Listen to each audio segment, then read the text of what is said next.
ദൈവത്തിൻ്റെ പരിശുദ്ധാത്മാവ് നമ്മെ ഇന്ന് ഓർമ്മപ്പെടുത്തുന്ന ഒരു വചനം റോമ 12:2.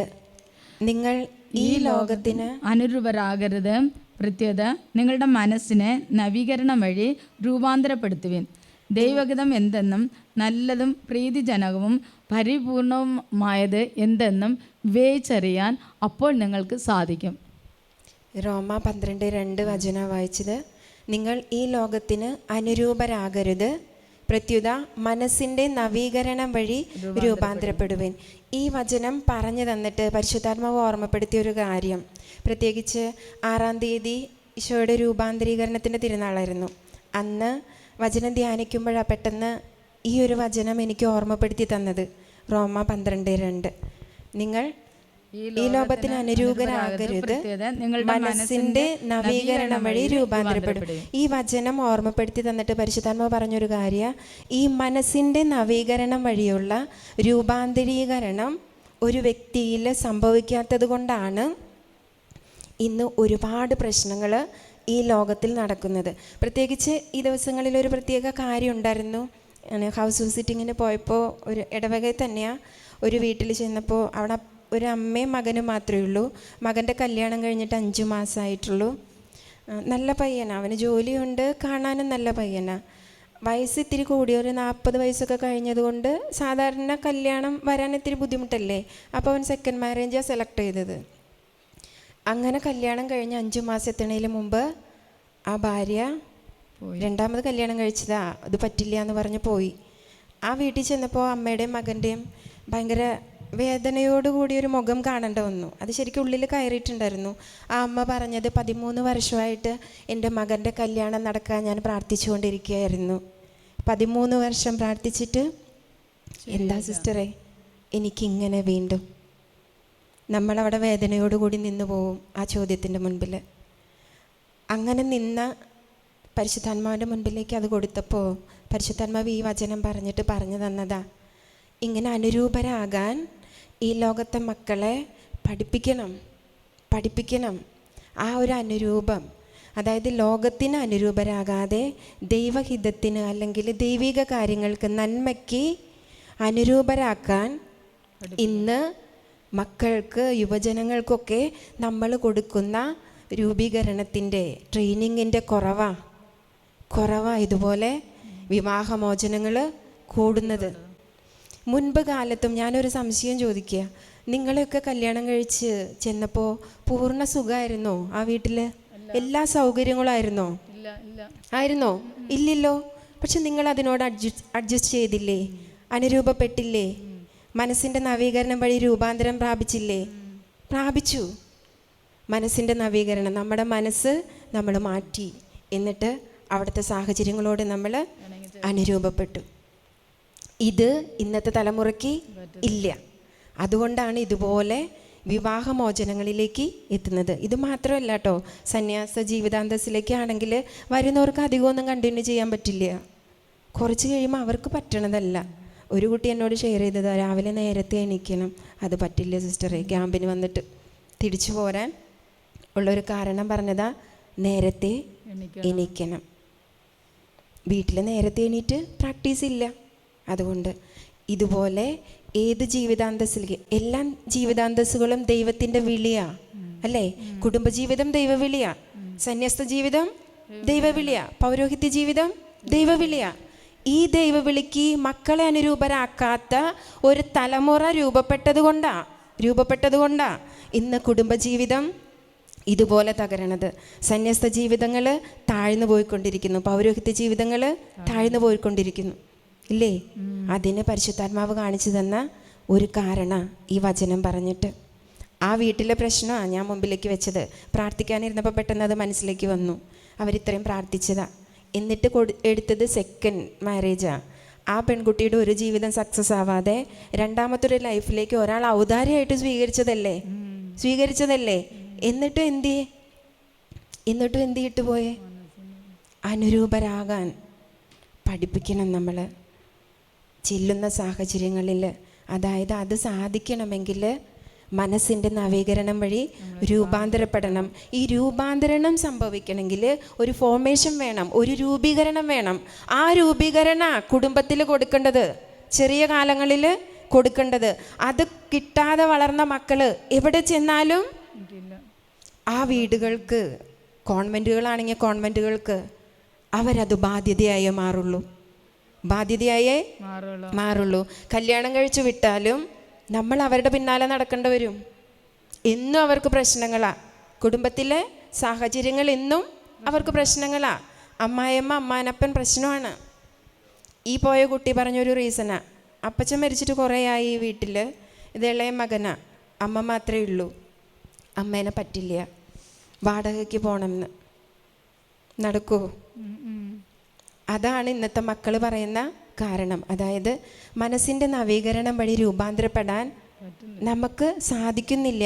ഈ തിരുവചനത്തിൻ്റെ അടുത്തത് പറയുന്നുണ്ട്, അപ്പോൾ ദൈവഹിതം എന്തെന്നും നല്ലതും പ്രീതിജനകവും പരിപൂർണവുമായത് എന്തെന്നും വിവേചിച്ചറിയാൻ അപ്പോൾ നിങ്ങൾക്ക് സാധിക്കും. നമ്മുടെ മക്കൾക്കൊന്നും, നമ്മുടെ ഇന്നത്തെ തലമുറയ്ക്കൊന്നും ഇത് സാധിക്കുന്നില്ല.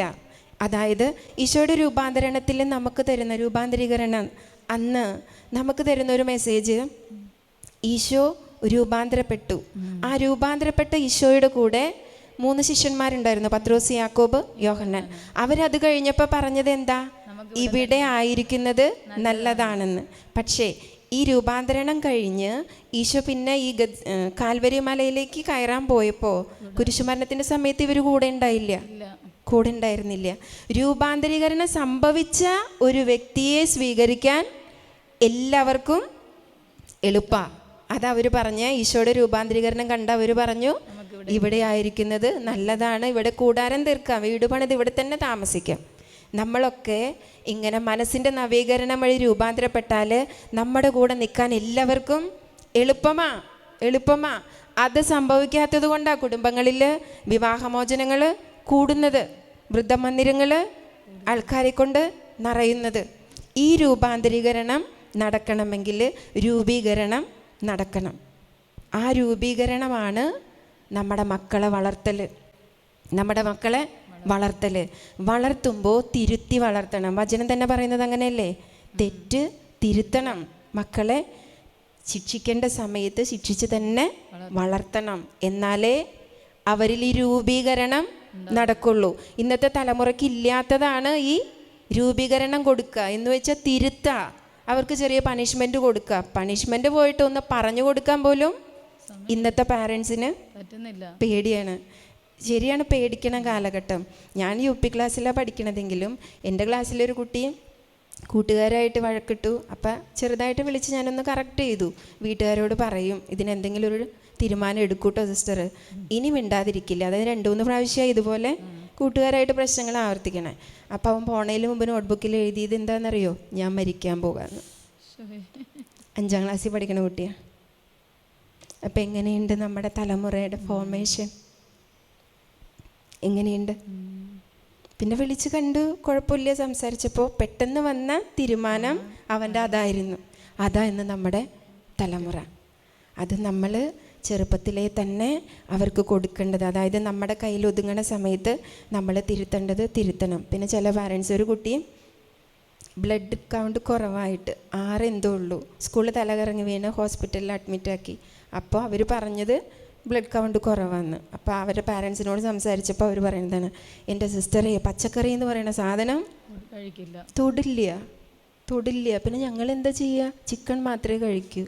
ചിക്കൻ കഴിച്ചാൽ ബ്ലഡ് കൂടില്ലല്ലോ, പച്ചക്കറി കഴിക്കണ്ടേ? ഈ കുട്ടി ഇപ്പോൾ +2 ഈ കുട്ടി ചെറിയ കാലത്ത് നമ്മുടെ കയ്യിലുണ്ടായിരുന്നു. അന്ന് നമുക്ക് പച്ചക്കറി കഴിപ്പിക്കാമായിരുന്നല്ലോ. അന്ന് കഴിപ്പിച്ച് പഠിച്ചെങ്കിൽ ഇത്രയും ബുദ്ധിമുട്ട് ഇപ്പോൾ വരുമോ? ഇതുപോലെ നമ്മൾ ഈ കൊടുക്കേണ്ട രൂപീകരണം അത് കൊടുക്കാത്തത് കൊണ്ട് അവരിൽ മനസ്സിൻ്റെ നവീകരണം വരുന്നില്ല. പിന്നെ കതിരിൽ വളം വെച്ചിട്ട് കാര്യമില്ല. പ്രശ്നങ്ങൾ വരുമ്പോൾ നമ്മൾ രൂപീകരിക്കാൻ നോക്കിയിട്ട് കാര്യമില്ല. നമ്മുടെ കയ്യിൽ നിന്ന് അവർ പോയി. ഞാൻ എൻ്റെ ഇങ്ങനെ മരിക്കണം എന്ന് പറഞ്ഞ് എഴുതിയ കുട്ടിയുടെ വീട്ടിലേക്ക് ഞാൻ അപ്പം തന്നെ വിളിച്ചു. എന്നിട്ട് ഞാൻ സംസാരിച്ചു. അവനെ പറഞ്ഞ് നിങ്ങൾ ശരിക്കും മനസ്സിലാക്കുക, ഇങ്ങനെ ഒരു ഡയലോഗ് ഈ ചെറിയ കുട്ടിയിൽ നിന്ന് വരാൻ പാടില്ല. മനസ്സിലാക്കാൻ എന്ത് വഴിയാണോ അത് നിങ്ങൾ എടുത്തിരിക്കണം. അങ്ങനെ വിളിച്ച് അവരോട് പറഞ്ഞു. അപ്പോൾ നമ്മൾ ഈ തിരുത്തേണ്ട സമയങ്ങളിൽ അവരുടെ ഭാവി നമ്മുടെ മുൻപിൽ ഉണ്ടായിരിക്കണം. ഇതുപോലൊരു രൂപാന്തരീകരണം അവർക്ക് വരണം. അല്ലെങ്കിൽ നാളെ അവർ നമുക്കൊരു ബാധ്യതയായി മാറും. ഇപ്പോൾ ഞാൻ ഈ പോയ ഇടവകയിലെ വീട്ടിൽ ആ കുട്ടി, ആ കുടുംബത്തിനൊരു ബാധ്യതയല്ലേ. രണ്ടാമത് കല്യാണം കഴിച്ച് വിട്ടിട്ടും തിരിച്ചു വന്ന് നിൽക്കുക. പ്രായമായ അപ്പനും അമ്മയും അവരെന്താ ചെയ്യുക? മരിക്കുമ്പോൾ സമാധാനത്തിൽ മരിക്കാൻ പറ്റുമോ? ഇന്ന് നമ്മളൊക്കെ വളർത്തണ മക്കൾ കാരണം നമുക്കുള്ളൊരു ബുദ്ധിമുട്ടാണ്. കൂടെ ജീവിക്കാൻ പറ്റണില്ല, സമാധാനത്തിൽ മരിക്കാൻ പറ്റണില്ല. ഇതിനൊക്കെ കാരണം ഒരു പരിധിവരെ നമ്മൾ വളർത്തുന്നത്, പിന്നെ ഒരു പരിധിവരെ നമ്മുടെ തലമുറകളിൽ നിന്ന് കൈമാറി കിട്ടിയ കുറേ കാര്യങ്ങൾ. അത് ഞാനൊരു ക്ലാസ്സിൽ അങ്ങനെ പറഞ്ഞായിരുന്നു. ഇപ്പോൾ ഡാനിയലച്ചൻ്റെ എൻ്റെ ഓർമ്മയ്ക്കായി ഒരു ശുശ്രൂഷ നടക്കുന്നുണ്ട്. അത് വളരെ നല്ലതാന്ന് വെച്ചാൽ നമുക്കത് കറക്റ്റായിട്ട് മനസ്സിലാവും തലമുറകളിൽ എവിടെയാ അപാകത സംഭവിച്ചേ. അതിന് പരിഹാരം എന്താ കറക്റ്റായിട്ട് പറഞ്ഞു തരുന്നുണ്ട്. അനുദിനവും അർപ്പിക്കുന്ന വിശുദ്ധ ബലി. പക്ഷെ എത്ര മക്കൾ പോകുന്നുണ്ട്? നമ്മൾ പോവും, കുറച്ച് പ്രായമായ ഒരു ബോധ്യമൊക്കെ വന്ന് ജീവിതത്തിലെ കുറേ അനുഭവങ്ങളൊക്കെ ആയി കഴിയുമ്പോഴാണ് നമ്മൾ പോകുമ്പോൾ ഇന്ന് നമുക്ക് ഒരുപാട് കണ്ണീരുണ്ട് ഇല്ലേ? ഒരുപാട് കണ്ണീരുണ്ട്. നമ്മുടെ മക്കൾ ഇതിലും ചെറുതല്ലേ, അവർ കിടന്നുറങ്ങുന്നുണ്ടാവുമല്ലോ. അവരെ ആ സമയത്ത് കൂട്ടിക്കൊണ്ട് പോയാൽ നാളെ ഇത്രയും കണ്ണീരിൽ അവർക്ക് ദിവ്യകാരുണ്യത്തിന് മുമ്പിൽ നിൽക്കേണ്ടി വരുമോ? നന്ദി പറഞ്ഞ് നിൽക്കാൻ പറ്റും. ഇന്നവരെ കൂട്ടിയിട്ട് പോയാൽ അതിനെങ്ങനെയാണ് ഞായറാഴ്ച കാറ്റഗിസത്തിന് വൈകിയേ വരുള്ളൂ. അന്ന് മാത്രമല്ലേ അവർക്ക് ഉറങ്ങാൻ പറ്റുള്ളൂ എന്ന്. ബാക്കി എല്ലാ ദിവസവും ട്യൂഷനാണ്. 5:30 5 മണിക്കോ എണീറ്റ് പോവും, ട്യൂഷന് പോവും. പക്ഷെ ഞായറാഴ്ച 7:30 കുർബാനയ്ക്ക് അല്ലെങ്കിൽ 9:30 കുർബാനയ്ക്ക് അവർ ലേറ്റാവും ഉറങ്ങണ കാരണം. ഇതാ നമ്മുടെ ഇന്നത്തെ ഫോർമേഷൻ. ഇതുകൊണ്ടാണ് പരിശുദ്ധാത്മാവ് ഓർമ്മപ്പെടുത്തിയേ, മനസ്സിൻ്റെ നവീകരണം വഴി രൂപാന്തരപ്പെടാൻ മക്കളെ പഠിപ്പിക്കണം. അല്ലെങ്കിൽ ഇതുപോലെയുള്ള കുടുംബങ്ങൾ നമ്മൾ കാണേണ്ടി വരും. ഇതുപോലെ കണ്ണീരിൻ്റെ മുൻപിൽ നമ്മൾ നിൽക്കേണ്ടി വരും. അല്ലെങ്കിൽ ആ കണ്ണീരിലൂടെ നമ്മൾ കടന്നു പോകേണ്ടി വരും. അതുകൊണ്ട് നമ്മുടെ കയ്യിലിരിക്കണ കാലഘട്ടത്ത് അവരെ ശരിക്കും രൂപാന്തരപ്പെടുത്തണം. പ്രാർത്ഥനയിലൂടെ രൂപാന്തരപ്പെടുത്തണം. തലമുറകളിലെ കെട്ട് തിരിച്ചറിഞ്ഞ് പരിഹാരം ചെയ്യണം. ആ പരിഹാരത്തിൽ ഈ മക്കളെ വിശുദ്ധ കുർബാനയിൽ പങ്കെടുത്ത് പഠിപ്പിക്കുക. പിന്നെ അവർക്ക് പരിഹാരം ചെയ്യേണ്ട വരില്ല. ദിവ്യകാരുണ്യത്തിൻ്റെ മുൻപിൽ നന്ദിയോടുകൂടി അവരായിരിക്കും. നമ്മളെയൊക്കെ മാതാപിതാക്കളെ വളർത്തിയവരെയൊക്കെ നന്ദിയോടുകൂടി ഓർക്കും. ഡാനിയലച്ചൻ പറഞ്ഞൊരു കാര്യം, ഞാനിന്ന് വചനം പറയുന്നുണ്ടെങ്കിൽ എൻ്റെ വല്യമ്മ രാവിലെ എണീറ്റ് വചനം വായിക്കുമായിരുന്നു. അതുകൊണ്ട് പേരക്കുട്ടി ഇന്ന് ലോകം മുഴുവൻ വചനം പറയുന്ന വ്യക്തിയായി മാറി. നമ്മൾ തീർക്കണ ബലിപീഠങ്ങൾ, നമ്മൾ രൂപം കൊടുക്കണ ഈ രൂപീകരണങ്ങൾ, ഇതൊക്കെ നാളത്തെ ദൈവത്തിനിങ്ങനെ എടുത്ത് ഉപയോഗിക്കാനുള്ള മക്കളാ നമ്മുടെ കയ്യിലിരിക്കണേ. അവരെ നമ്മൾ അനുരൂപരാക്കണം, ദൈവഹിതത്തിന് അനുരൂപരാക്കണം. അവരെക്കുറിച്ച് ദൈവത്തിനൊരു ഹിതമുണ്ട്. അതിലേക്ക് അവർ എത്തിപ്പെടണമെങ്കിൽ എൻ്റെ കയ്യിൽ ഏൽപ്പിച്ചു തന്ന കാലഘട്ടം ഞാൻ അവരെ നന്നായി വളർത്തണം. തലമുറയുടെ കെട്ടൊക്കെ തീർക്കാൻ അവരെയും കൊണ്ട് പരിഹാരം എടുപ്പിക്കണം. രാവിലെ എണീറ്റ് വിശുദ്ധ കുർബാനയ്ക്ക് കൊണ്ടുപോകണം. അതാണ് അവർക്കൊരു പരിഹാരം. കിടന്നുറങ്ങേണ്ട നേരമല്ലേ, ആ നേരം അവരെ കൂട്ടിക്കൊണ്ടുപോകണം. അങ്ങനെ പങ്കെടുപ്പിച്ച് മനസ്സിന് നവീകരണം കൊടുത്താൽ അവർ രൂപാന്തരപ്പെടും. അവർ തനിയാവുന്ന കാലഘട്ടങ്ങളിൽ രൂപാന്തരപ്പെട്ട് ദൈവത്തിൻ്റെ നന്മ ചെയ്യുന്ന മക്കളായി, വചനം പറയുന്ന മക്കളായി, നന്മ ചെയ്യുന്ന മക്കളായി ഒരുപാട് സാധ്യതകളുണ്ട് നമ്മുടെ മക്കൾക്ക് തമ്പുരാനെ കൊടുക്കാൻ. അതേതെങ്കിലുമൊക്കെ അവർ ഉപയോഗപ്പെടുത്തും. ദൈവത്തിന് അങ്ങനെ ഒരു ഹിതം എല്ലാ വ്യക്തികളെയും കുറിച്ച്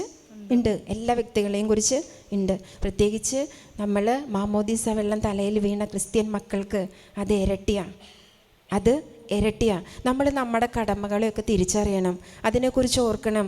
ഈ കടമകളൊക്കെ തമ്പുരാൻ്റെ മുമ്പിൽ കണക്ക് കൊടുക്കണം. ഞാൻ എൻ്റെ മകളെ നിനക്ക് തന്നപ്പോൾ അവൻ ഇങ്ങനെ ആവാനായിരുന്നു, അവൾ ഇങ്ങനെ ആവാനായിരുന്നു.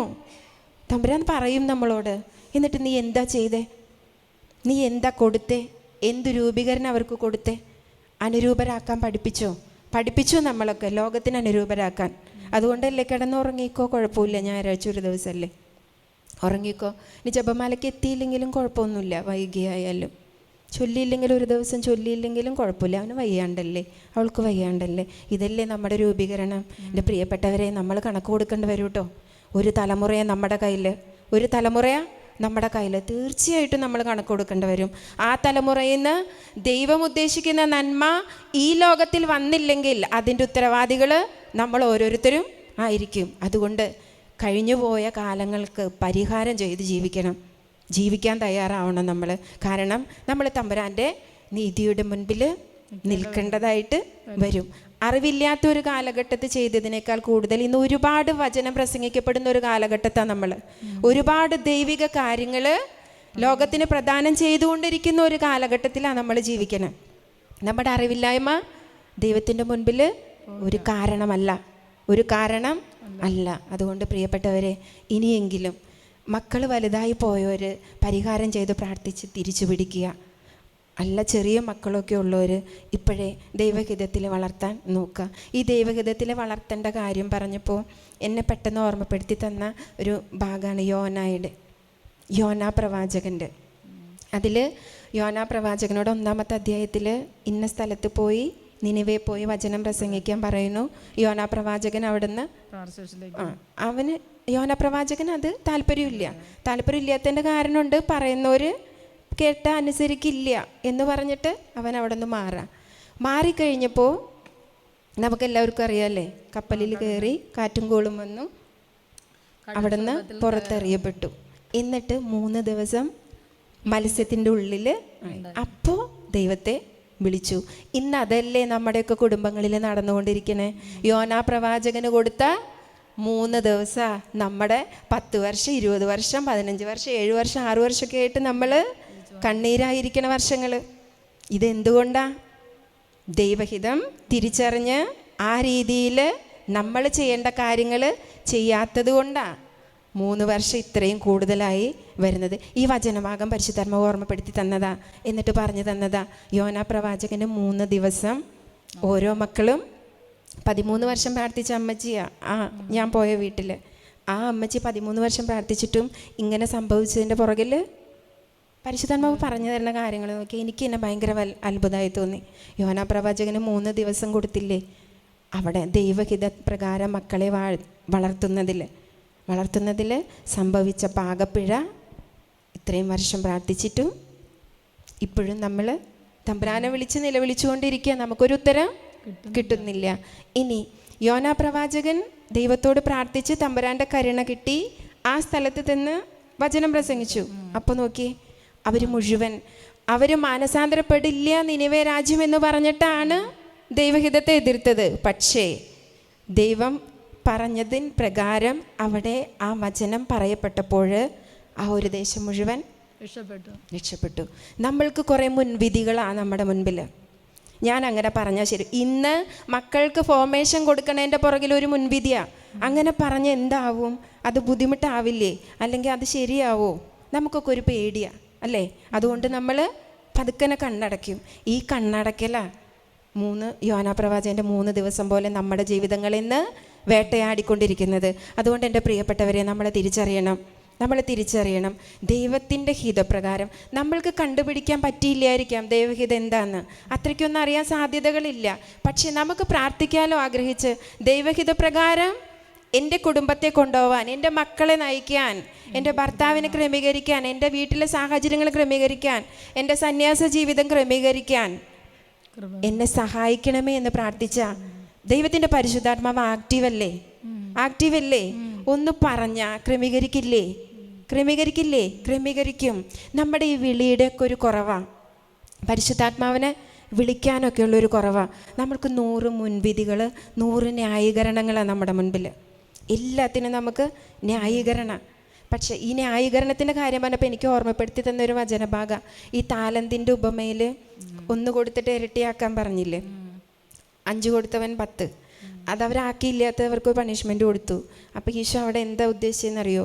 നിനക്ക് 1 തന്നുള്ളെങ്കിൽ ആ ഒന്ന് നിനക്ക് കിട്ടിയതാ, അതിനെ നീ ഇരട്ടിയാക്കണം. അതായത് ദൈവിക ജ്ഞാനം, വചനത്തെക്കുറിച്ചുള്ള അറിവ്, ദൈവിക കാര്യങ്ങളോടുള്ള എൻ്റെ അഭികാമ്യം, അത് എനിക്ക് ഒന്നാണെങ്കിൽ ഞാൻ രൂപാന്തരപ്പെടുന്നതിൻ്റെ അളവ് എത്രയായിരിക്കണം? അതിൻ്റെ ഇരട്ടി.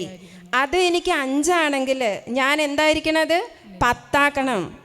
എനിക്ക് കിട്ടിയ ദൈവിക കാര്യങ്ങൾ എന്നിലുള്ളത് ഇരട്ടിയാക്കണം.